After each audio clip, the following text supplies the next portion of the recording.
యేసయ్యకి మహిమ కలుగును గాక. మీ అందరికీ వందనం. ఈరోజు అంశం ఏమిటంటే అబ్రహాము దీవెన. అబ్రహాముకి ఏ విధముగా దీవెనలు వచ్చింది?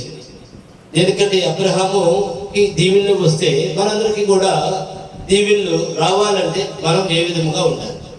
పోయిన వారము మనము అబ్రహాము విశ్వాసం గురించి మనం చెప్పుకుందాము. ఈ వారము అబ్రహాము యొక్క దీవెనల గురించి మనం చెప్పుకుందాం. ఎందుకంటే ఆయన బలమైన విశ్వాసంతో ఉన్నాడు కనుక దీవెనలు వచ్చినాయి.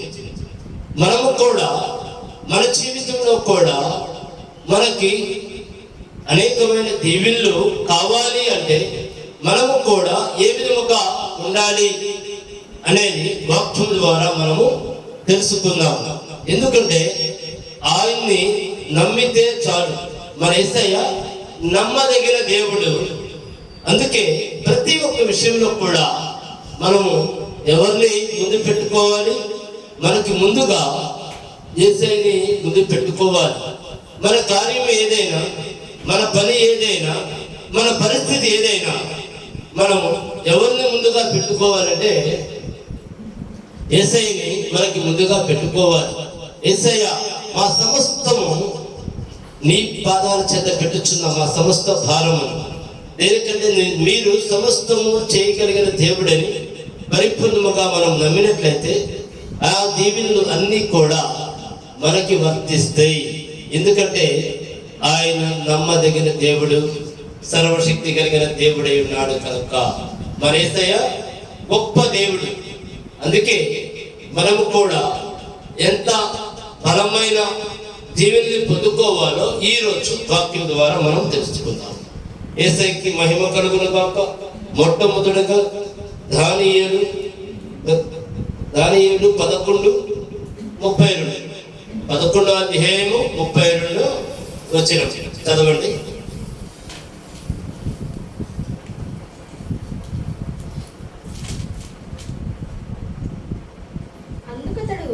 అందుకతడు ఇచ్చకు మాటలు చెప్పి నిబంధన అతిక్రమించు వారిని వశపరచుకొనెను. అయితే తన దేవుడిని ఎరుగువారు బలము కలిగి గొప్ప కార్యములు చేసేదరు. అంటే యేసు నామములో ఈ మధ్య కాలంలో మనము బాగా చూస్తున్నాం. చాలా మంది దైవజనులు ప్రార్థన చేష్టంలోనే వాళ్ళకి అనేకమైన స్వస్థతలు జరుగుతున్నాయి, వాళ్ళకి అనేకమైన అద్భుతాలు జరుగుతున్నాయి. దానికి కారణం ఎవరు? ప్రార్థన అనేది అంత శక్తి కలిగింది, అంత బలమైంది. అంటే మనకి ప్రార్థన చేష్టంలోనే అంతటి అద్భుతమైన కార్యాలు జరగాలి అంటే మనము ఎవరిని నమ్మాలి? యేసయ్యని నమ్మాలి. బలమైన విశ్వాసంతో మనము ప్రార్థన చేయాలి. అప్పుడు ఏం జరుగుతాయి? అద్భుతాలు జరుగుతాయి. మనం ప్రార్థన చేస్తే మన మొర ఎవరు ఆలకిస్తారు? యేసయ్య ఆలకించి వెంటనే అక్కడ అద్భుతాలు రుంబరించబడతాయి. మన జీవితంలో లేదు, మన ఇతరుల బాధల పట్ల కానీ ఇతరులకు ఉన్న సమస్యల పట్ల కానీ ప్రార్థన చేసినట్లయితే అక్కడ అద్భుతాలు జరగడం మనము కళ్ళారా కూడా చూస్తున్నాం. ఎందుకంటే అనేకమైన దైవజనులు యేసు నామములో ప్రార్థన చేస్తాములోనే వాళ్ళకి అక్కడ స్వస్థతలు జరుగుతుంది. ఇమ్మీడియట్లీగా వాళ్ళకి హీల్ అయిపోతుంది. Instant healing. నీ నోట్లో నుంచి మాట పలికి యేసయ్యని ప్రార్థిస్తే చాలు అక్కడ అద్భుతాలు జరుగుతుంది. ఎందుకంటే ఆయన అంత గొప్ప దేవుడు. అయితే మనకేముండాలి? మనకి బలమైన విశ్వాసం ఉండాలి. అద్భుతాలు నీ జీవితంలో జరగాల, మహా అద్భుతములు నీ జీవితంలో జరగాల అంటే ఏ విధముగా మనం ఉండాలి? యేసయ్య పట్ల విశ్వాసంతో ఉండాలి. విశ్వాసహీనులుగా మనం ఉంటే ఏ కార్యము జరగదు. మనం బలమైన విశ్వాసంతో కనుక జీవిస్తున్నట్లయితే, నువ్వు ప్రార్థన చేస్తే అక్కడ అద్భుతాలు జరగబడతాయి. నువ్వు ప్రార్థన చేస్తే అక్కడ నుంచి సమస్యలు పారిపోతాయి. నువ్వు ప్రార్థన చేస్తే ఎలాంటి అంధకార శక్తులు కూడా ఇక నీ చోలికి రావు. నువ్వు ప్రార్థన చేస్తే ఏ దరిద్రానికి నీకు సంబంధం ఉండదు. నువ్వు ప్రార్థన చేస్తే అద్భుతంగా ఫలితాలు ఉంటాయి. ఎందుకంటే ఆయన గొప్ప దేవుడై ఉన్నాడు. మనం యేసయ్యని పరిపూర్ణముగా నమ్మి మన పూర్ణ హృదయాన్ని యేసయ్యకి ఇచ్చి యథార్థమైన హృదయంతో కనుక మనము ప్రార్థన చేసినట్లయితే అద్భుతాలన్నీ కూడా మన సొంతమని వాక్యములో వ్రాయబడి ఉంది. చదువమ్మా, ఇంకొకసారి చదువు. అందుకతడు ఇచ్చకపు మాటలు చెప్పి నిబంధనలు అతిక్రమించు వారిని వశపరచుకొనెను. అయితే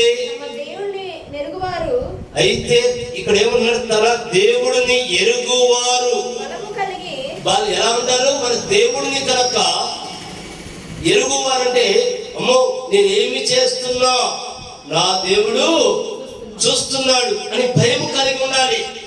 అంటే దానికి కారణం ఏమిటంటే, మనం సృష్టించిన సృష్టికర్త నువ్వేం చేస్తున్నావో తెలుసు, నేనేం చేస్తున్నానో తెలుసు.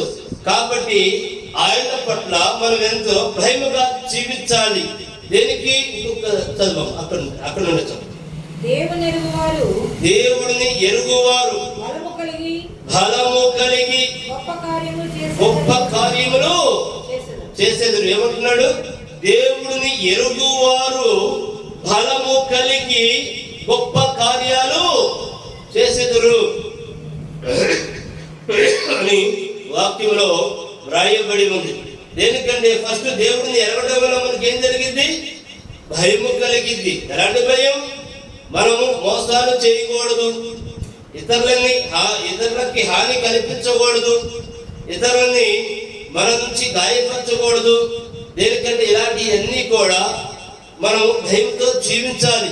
మన నుండి ఇతరులకు ఎప్పుడు హాని కలగకూడదు. దేనికి? తప్పుడు ఆలోచనలు మన హృదయంలో కలగకూడదు. నీ హృదయంలో ఎలాంటి ఆలోచన కలిగినా అది ఎవరికి తెలిసింది? వెంటనే యేసయ్యకి తెలిసింది. దీనికి నీ హృదయంలో ఆలోచన పుట్టక మునిపే ఆయన యేసయ్యకి తెలుసు కనుక మనం ఆ విధముగా భయం కలిగి జీవించాలి. అప్పుడు ఎలాంటి అద్భుతమైన కార్యాలు, బలమైన కార్యాలు జరుగుతాయి. మనందరం కనుక ఈ విధముగా యథార్థముగా జీవిస్తానికి ప్రతి ఒక్కరూ ప్రయత్నించాలి. ఎందుకంటే యేసయ్య చూచుతున్నాడు, నీ హృదయాన్ని చూచుతున్నాడు, నిన్ను చూచుతున్నాడు. ఆయన గొప్ప దేవుడై ఉన్నాడు కనుక ప్రతి ఒక్కరిని కూడా ఎంతో భయభక్తులతో జీవించాలి. అమ్మో నా దేవుడు చూచుతున్న దేవుడు, అమ్మో నా దేవుడికి దృష్టిలో నేను మంచివాడిగా ఉండాలి. దేనికి? ఏ పాపము, ఏ తప్పు ఏది కూడా మన దగ్గరికి, మన జీవితంలోకి రాకుండా మనం జాగ్రత్త పడాలి. అప్పుడు నువ్వు ప్రార్థన చేస్తే ఎలాంటి కార్యాలు జరుగుతాయి? బలమైన అద్భుత కార్యాలు జరుగుతాయని యేసయ్య వాక్యములు వ్రాయబడి ఉన్నాడు. మరొకసారి రిఫరెన్స్ చెప్తున్నాను. దానియేలు 11:32 రాసుకోండి. దానియేలు 11:32 రాసుకుని మీకు సమయం ఉన్నప్పుడు చదువుకోండి. దేనికంటే గొప్ప కార్యాలు కావట్లేదని ఎవరైతే ఆలోచనతో ఉన్నారో వాళ్ళందరూ కూడా ఈ రిఫరెన్స్ రాసుకుని బలమైన విశ్వాసంతో ప్రార్థన చేయండి. మన బలం ఏమిటి అనగా ప్రార్థన. మన దమ్ము ఏంటి అంటే ప్రార్థన. మన ధైర్యం ఏమిటి అంటే ప్రార్థన. కాబట్టి మనము ఆ విధముగా ప్రార్థన వైపు మాత్రం ప్రార్థన వదలకూడదు, విశ్వాసమని వదలకూడదు. మనం యేసయ్య బిడ్డలం, యేసయ్య భయభక్తులతో జీవించాలి. యేసయ్యకి మహిమ కలుగును గాక. మరి ఒక వాక్యానికి వెళ్దాం. రోమా 4:17. రోమా 4:17 చదవడము.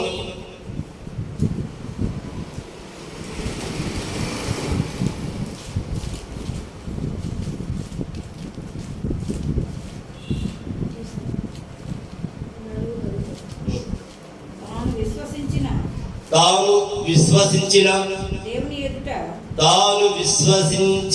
దేవుని ఎదుట అనగా మృతులను మృతులను సజీవులుగా చేయువాడును లేని వాటిని ఉన్నట్లుగానే పిలుచువాడునైనా దేవుని ఎదుట అతను మనకందరికి తండ్రి అయి ఉన్నాడు. ఇక్కడ వాక్యం ఏమని మనతో చెప్తుంది చెప్పండి. ఇక్కడ లేని వాటిని ఉన్నట్లుగా చూడమన్నాడు. అంటే అక్కడ నీకు మన దేవుడి పట్ల నీకు బలమైన విశ్వాసం ఉందా? ఉంటే నువ్వు ఏదైతే తలుసుకుంటావో, నువ్వు ఏదైతే కావాలనుకుంటావో, నువ్వు ప్రార్థన చేయుచున్నప్పుడే అవన్నీ కూడా సృష్టించబడతాయి. దేనికి? ఇక్కడ ఎవరో చెప్పిన మాట కాదు, యేసయ్య చెప్పిన మాట. ఆయన మాటకి అంత శక్తి ఉంది, ఆయన ప్రార్థనకి అంత శక్తి ఉంది, యేసు నామములో అంత పవర్ ఉంది. కనుక మనము ఇలా బలమైన విశ్వాసంతో చేయాలి. చాలా మంది అనుకుంటారు ఏమని, నాకేమీ కాకుండానే, నాకేమీ లేకుండానే నేను ఎలా ఊహించాలి? నువ్వు ఊహించలేకపోతే నీకు ఆ కార్యం జరగదు. నీకు ఊహించలేకపోతే నీకు అక్కడ ఏది కూడా సృష్టించబడదు. దేనికి? ఇక్కడ యేసయ్య వాగ్దానం అలాంటిది. యేసయ్య ఒక్కసారి కనుక వాగ్దానం ఇచ్చిన దేవుడు, మన దేవుడు ఒక్కసారి ఆ వాగ్దానము ఇచ్చిన తర్వాత భూమి ఆకాశములు గతించిపోయినను ఆయన వాగ్దానము గతించిపోదు. ఆయన మాట శాసనం, ఆయన మాట మహా అద్భుతం. కాబట్టి ఆయన బైబిల్లో ఏమైతే వ్రాయబడి ఉందో మనం ఎప్పుడు ప్రార్థన చేసినా ఆ వాగ్దానాన్ని ఎత్తి పట్టి ప్రార్థన చేయాలి. అదే మన ఆయుధము. ఇంకొకసారి చదువు. తాను విశ్వసించిన దేవుని ఎదుట. ఒక్క నిమిషం, మనం ఎవరిని విశ్వసించాలి? అయ్యా నా ఆధారము నీవే, నా యేసయ్యా నా జీవితము నీవే, నా యేసయ్యా నా ప్రాణము నీవే అని మనం విశ్వసించాలి. దేనికంటే విశ్వాసం అనేది మన ఆయుధమై ఉండాలి. దేనికంటే ఆయన నమ్మదగిన దేవుడై ఉన్నాడు. కాబట్టి విశ్వాసమే మన ఆయుధము. మనము యేసయ్యని బలమైన విశ్వాసముతో ఉన్నట్లయితే చూడండి అద్భుతాలు ఎలా ఉంటాయి. చదవము. అనగా మృతులను చూసారా? మృతులను సజీవులుగా చేయువాడును లేని వాటిని ఉన్నట్లుగానే పిలుచువాడైనా దేవుని ఎదుట అతడు మనకందరికి తండ్రి అయి ఉన్నాడు. చూడండి ఇక్కడ ఎంతటి బలమైన విశ్వాసం. మృతులను చదువు. మృతులను సజీవులుగా చేయువాడు. అంటే చనిపోయిన జీవం లేని దానికి జీవం కలిగిపోయింది. ఆయన అంతటి గొప్ప దేవుడై ఉన్నాడు. ఎందుకంటే ఆయన తప్ప ఇంకా ఎవరు లేడు. 17 కూడా చదువు. 18 ఆయన గొప్ప దేవుడు. 18 కూడా చదువు. నిన్ను అనేక జనములకు తండ్రినిగా నియమించితినని అని వ్రాయబడి ఉన్నది. నీ సంతానము ఇలాగు ఉండునని చెప్పిన దానిని బట్టి తాను అనేక జనములకు తండ్రి అగినట్లు నిరీక్షణకు ఆధారము లేనప్పుడు అతడు నిరీక్షణ కలిగి నమ్మెను. ఎవరు? అబ్రహాం. యేసయ్య మాటలు, ప్రతి మాటని కూడా ఆయన నమ్మాడు. ప్రతి మాటను కూడా ఆయన విశ్వసించాడు. కాబట్టి అనేకమైన అద్భుతాలు అక్కడ జరిగినాయి. ఈ రోజుల్లో మనమైతే నమ్మం. దేనికి? మన కళ్ళ ముందు అది కనపడాలి, మనం నమ్మాలంటే. కానీ అక్కడ యేసయ్య గొప్ప దేవుడని నమ్మాడు ఆయన. అబ్రహాము యేసయ్య గొప్ప దేవుడు, ఆయనే సర్వశక్తి కలిగిన దేవుడు అని అద్భుతముగా నమ్మడం వల్ల ఏం జరిగింది? అక్కడ అద్భుతాలు జరిగినాయి. అందుకే ఆయన అన్నాడు, యేసయ్య ఏమన్నాడు? మృతులలో నుంచి సజీవులనుగా చేయువాడు, లేని వాటిని ఉన్నట్లుగా పిలుచువాడు. ఎంత గొప్ప విశ్వాసం చూడండి. నిజంగా మన దేవుడు, మన యేసయ్య అంత గొప్ప దేవుడు. నమ్మిన వారికి నమ్మినంత, కోరిన వారికి కోరుకున్నంత, తీసుకున్న వారికి తీసుకున్నంత. ఇవన్నీ ఎప్పుడు జరుగుతాయి? నీలో విశ్వాసం ఉన్నప్పుడు మాత్రమే జరుగుతాయి.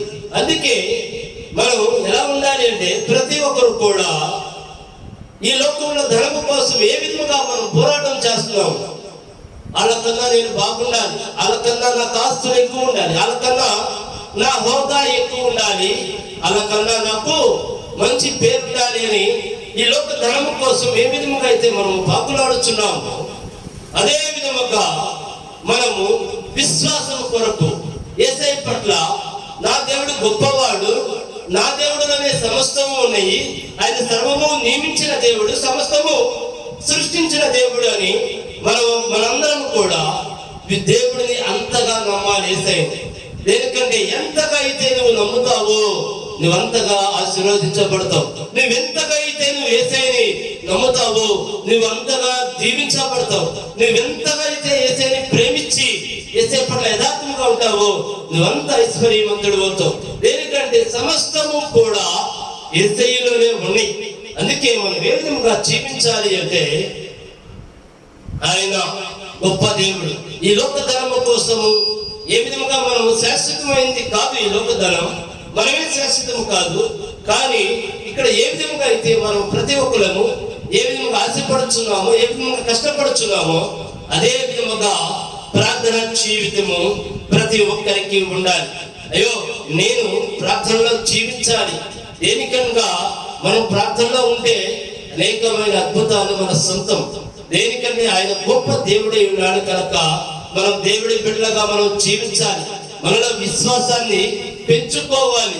నాకేమీ కాదు, నా యేసయ్య ఉన్నాడు అని ప్రతి ఒక్కరు నోట యేసయ్య మాట పలకాలని నేను కోరుకుంటున్నా.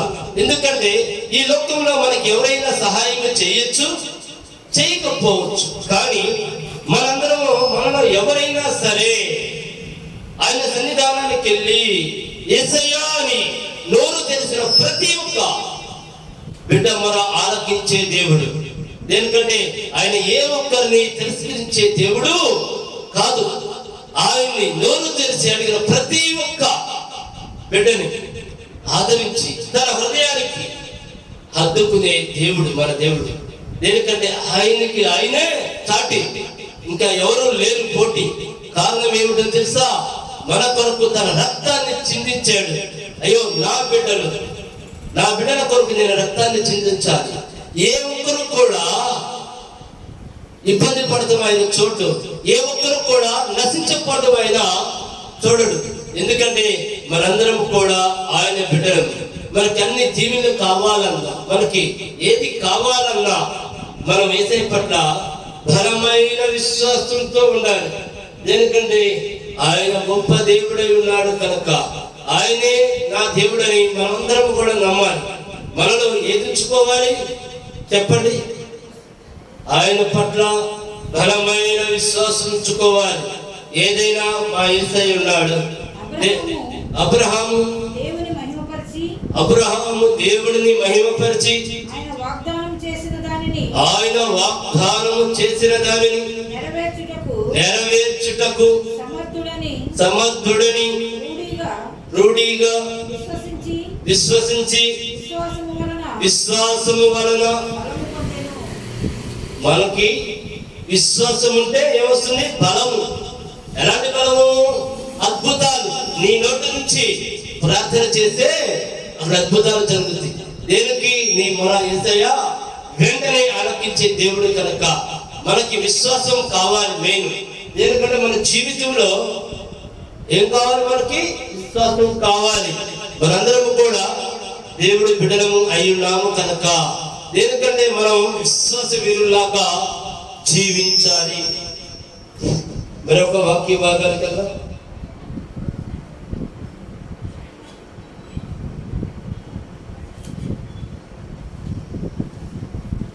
ఆదికాండము 17:17.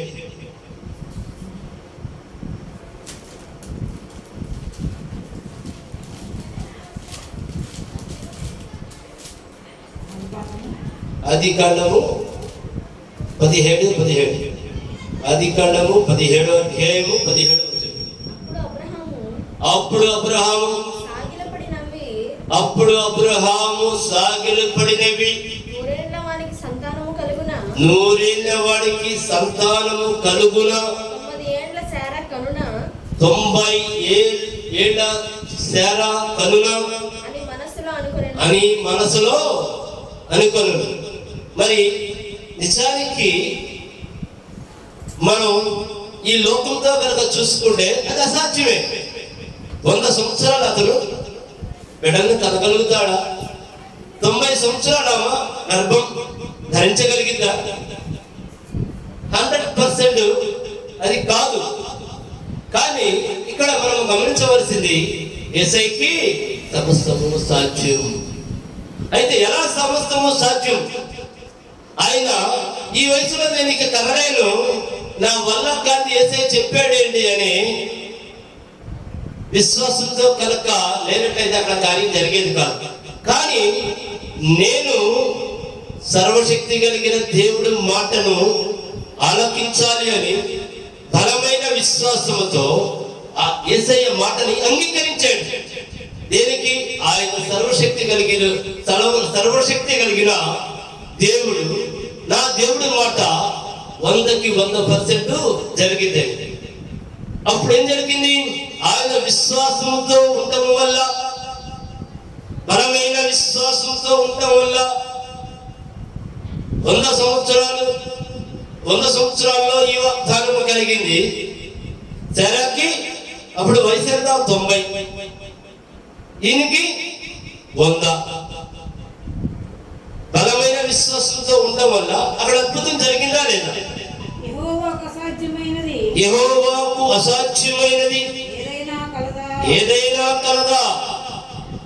ఆ వయసులో కూడా అబ్రహాముకి సంతానం కలిగిందా లేదా? మీదటికి ఈ కాలమున మీ నిర్ణయ కాలమందు మీ యొద్దకు తిరిగి వచ్చేదను. అప్పుడు శారాకు కుమారుడు కలుగును. వాళ్ళు బలమైన విశ్వాసంతో ఉన్నారు. విశ్వాసాన్ని కోల్పోలా.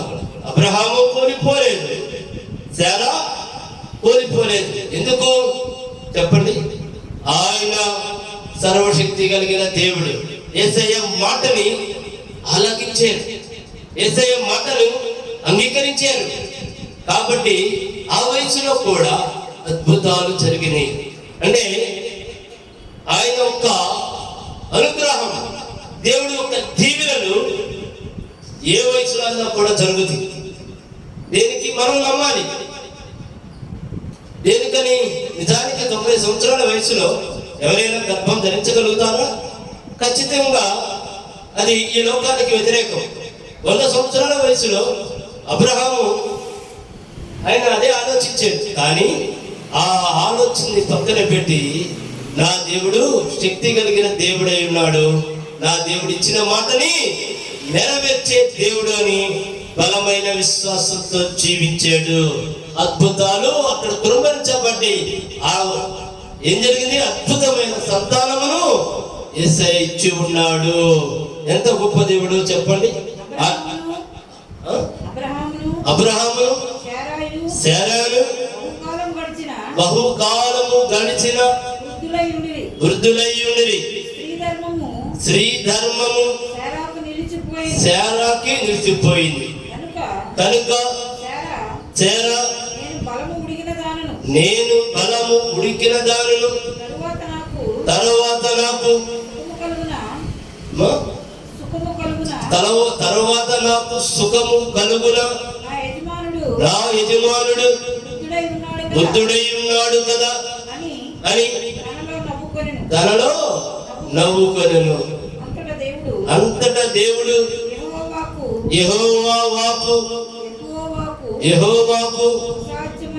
యెహోవాకు అసాధ్యమైనది ఏదైనా కలదా?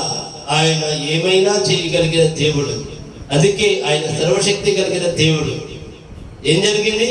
ఆయన ఒక్కసారి వాగ్దానం ఇస్తే భూమి ఆకాశంలో గతించిపోయినా ఆయన వాగ్దానము గతించిపోదు. అందుకే మనందరం కూడా సమయం ఉన్న ప్రతిసారి మన విశ్వాసంలో బలపడాలంటే వాక్యం చదవాలి, బైబిల్ తీసుకోవాలి, వాక్యం చదవాలి. ఎందుకంటే మన టయాన్ని బైబిల్తో కొంత భాగం బైబిల్కి కేటాయిద్దాం. ఎందుకంటే పరిశుద్ధమైన గ్రంథం, జీవ గ్రంథం, అది ఎంతో శక్తి కలిగిన పరిశుద్ధమైన గ్రంథం. అంటే రోజు మొత్తంలో మనం ఒక గంట అర్ధగంట కనుక బైబిల్ కనుక చదవగలిగినట్లయితే ప్రతి ఒక్కరిలో కూడా మారు మనసు తప్పనిసరిగా వచ్చిందని నేను చెప్పగలుగుతాను. ఎలాంటి క్రూరత్వం ఉన్న హృదయం కూడా మారిపోయింది, ఎలాంటి రాక్షస హృదయం కూడా కరిగిపోయింది, ఎలాంటి వ్యసనాలు ఉన్నా కూడా అవన్నీ కూడా మన జీవితం నుంచి తొలగిపోతాయి. కారణం ఏమిటి అనగా బైబిల్లో అంత శక్తి ఉంది.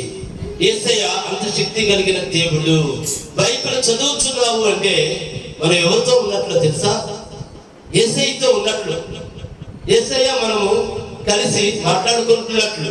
అందుకే మనలో విశ్వాసం పెరగాలన్నా, మనలో మనం విశ్వాసంగా జీవించాలన్నా మనం ఎలా ఉండాలి చెప్పండి? ప్రతి ఒక్కరు కూడా మనకి 24 గంటల సమయంలో 1 గంట సమయాన్నైనా, 2 గంటల సమయాన్నైనా, 3 గంటల సమయాన్నైనా మనము వాక్యానికి, బైబిల్కి, ప్రార్థనకి టైం కేటాయిద్దాం. యేసయ్యతో మనం టైం గడుపుదాం. అప్పుడు ఏం జరుగుతుంది? ప్రతి జీవితాల్లో వెలుగుమయం, ప్రతి జీవితంలో అద్భుతాలు, ప్రతి జీవితంలో దీవెనలు, ప్రతి జీవితంలో ఐశ్వర్యం, మొత్తం సమస్త యేసయ్యలోనే ఉంది. ఈ రోజు నుంచి దయచేసి ఆ విధముగా యథార్థమైన పూర్ణ హృదయాన్ని యేసయ్యకిచ్చి బలమైన విశ్వాసంతో జీవించమని నేను యేసు నామములో కోరుకుంటున్నాను. మనకి టైం సరిపోకపోవడం వల్ల మళ్ళీ రేపు వారం కూడా మనం చెప్పుకుందాము. దేనికంటే సమస్తము మన యేసయ్యలోనే అన్ని దీవెనలు ఉన్నాయని యేసు నామములో నమ్మమని నేను మిమ్మల్ని అందరినీ వేడుకొనుచున్నాను. దయచేసి కన్నులు మూసుకున్నట్లయితే ప్రార్థన చేసుకుందాం. మా గొప్ప దేవ, మా యేసయ్య, మా తండ్రి, నాయన మమ్మల్ని అందరినీ సృష్టించిన దేవదేవుడు నీవే తండ్రి. అయా నా గొప్ప దేవ, మేమందరమే తండ్రి మీతో నడవటానికి తండ్రి అయా మమ్మల్ని ముందుకు నడిపించమని అడుగుచున్నాను తండ్రి. మా అందరిలో తండ్రి అయా విశ్వాసమే నాటమని అడుగుచున్నాను. ఆ విశ్వాసాన్ని అభివృద్ధి చేయమని అడుగుచున్నాను తండ్రి. మా యేసయ్య, మా అందరికీ దిక్కు మీరే నాయన. మీరు తప్ప మరి మాకు ఇంకెవరూ లేరు తండ్రి. నజరేయుడైన యేసుక్రీస్తు నామములో ప్రార్థించి అడిగి వేడుకొనుచున్నాను మా ప్రియ పరలోకపు తండ్రి. ఆమేన్, ఆమేన్. అందరికీ వందనములు. మా అడ్రస్ మదర్ తెరీసా వీధి, ఐతానగర్, తెనాలి, గుంటూరు జిల్లా. మా ఫోన్ నెంబర్ 9849844862. మీ అందరికీ వందనములు.